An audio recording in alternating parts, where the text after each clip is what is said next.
ဟုတ်တယ် brother ရေချောင်းကဘယ်လိုပြောမလဲတိတိတတ်ကြီးပြောင်းလဲသွားတာမဟုတ်ပဲဒါအရာလေးမြည်ကြီးပေါ့နော်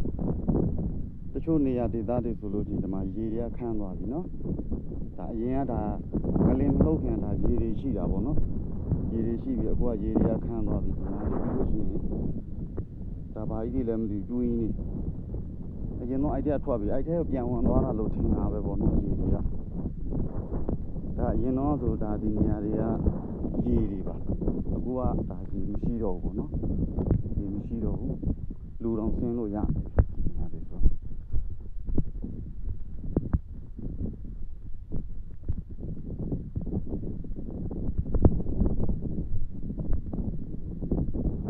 တူးရင်းကြံခဲ့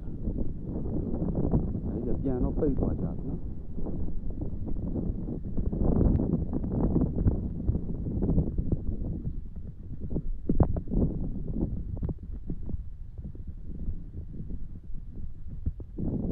ရေတွေကတော့ဘယ်ရောက်လို့ရောက်သွားမှ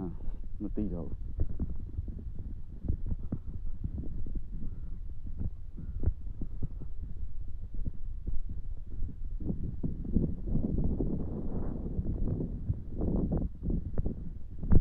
တောက်ချောက်ကကျွင်းနေတယ်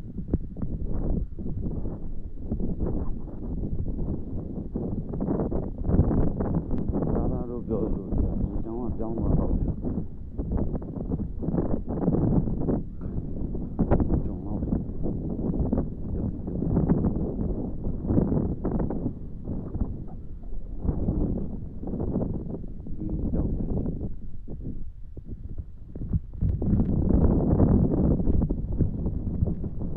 အရာလေးမြည်ကြီးပါနော်